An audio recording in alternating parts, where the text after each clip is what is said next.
Sahabat setia Gowori yang dikasihi Tuhan, Shalom. Hari ini adalah Jumat 3 Januari 2025, Jumat pertama di awal tahun. Kita berdevosi kepada hati Yesus yang Maha Kudus. Hari ini kita mau bersama-sama merenungkan firman Tuhan yang diambil dari Injil Yohanes 1 ayat 29 sampai dengan 34. Mari kita siapkan hati kita. Haleluya, haleluya, haleluya. Firman telah menjadi manusia dan diam di antara kita. Semua orang yang menerima Dia diberinya kuasa menjadi anak-anak Allah. Haleluya, haleluya, haleluya. Tuhan bersamamu dan bersama rohmu. Inilah Injil suci menurut Yohanes. Dimuliakanlah Tuhan. Pada keesokan harinya, Yohanes melihat Yesus datang kepadanya dan ia berkata, "Lihatlah anak domba Allah yang menghapus dosa dunia. Dialah yang kumaksud ketika kukatakan, kemudian daripada aku akan datang seorang yang telah mendahului aku. Sebab Dia telah ada sebelum aku.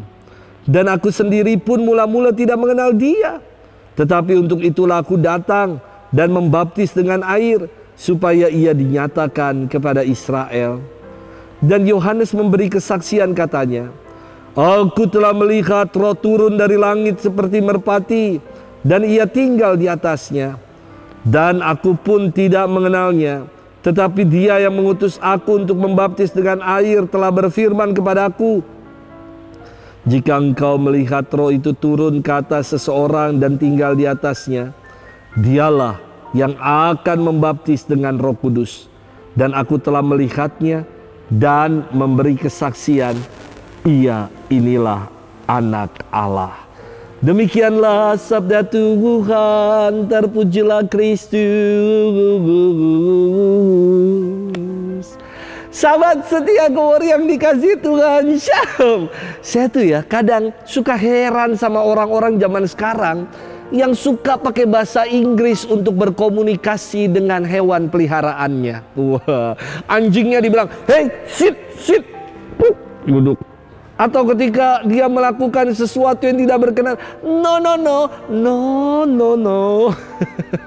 Atau ketika kita dipanggil, kita bilang, "Ayo." Dan ketika sesuai dengan yang kita mau, kita bilang, "Good boy, good dog." Saya heran. Memang ini anjing kursus bahasa? Emang dia kalau memenuhi perintah kita terus dia jawab, "Yes, yes." Nggak ada kan. Yang ada adalah dia tetap jawabnya, "Buk, buk."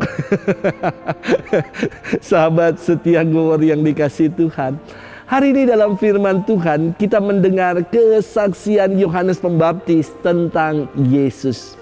Yohanes bersaksi, "Lihatlah anak domba Allah yang menghapus dosa dunia." Menarik untuk kita renungkan bahwa Yohanes menyebut Yesus sebagai anak domba Allah. Saya ingin mengajak bermenung tentang makna domba. Pertama, domba itu kan bulunya itu warnanya putih ya. Warna putih itu kan melambangkan kesucian. Dan Yesus adalah anak domba Allah yang suci, yang diutus Allah untuk menyelamatkan dan menyucikan kita. Yang kedua, anak domba adalah hewan yang digunakan untuk ritual kurban, untuk ritual perdamaian, penghapusan dosa dalam tradisi Israel.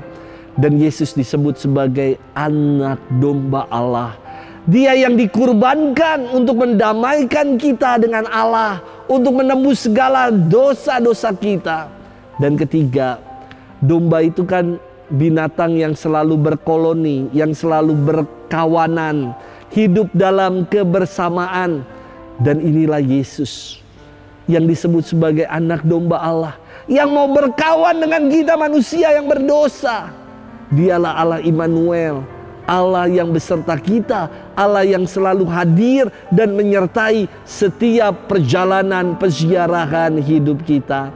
Sahabat setia Gowori yang dikasihi Tuhan, kesaksian Yohanes ditutup dengan sebuah pernyataan iman. Dia inilah Anak Allah.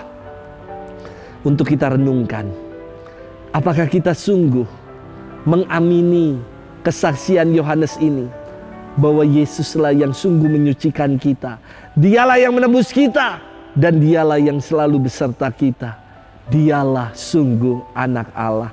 Kalau kita mengamini itu, maka kita nggak lagi menjadi pribadi-pribadi yang mudah bersungut-sungut, yang tidak bersyukur atas pengalaman hidup, perjalanan hidup yang kita alami dan jalani. Justru kalau kita mengimani akan Tuhan yang sungguh hadir di tengah kita, seharusnya kita selalu bersyukur. Karena apapun rupa-rupa pengalaman hidup yang kita alami dan jalani, Dia selalu bersama dengan kita. Dan kalau Tuhan bersama kita, pasti segala rancangannya akan indah pada waktunya. Selamat bermenung. Tuhan memberkati kita selalu, Bapa dan Putra dan Roh Kudus. Amin.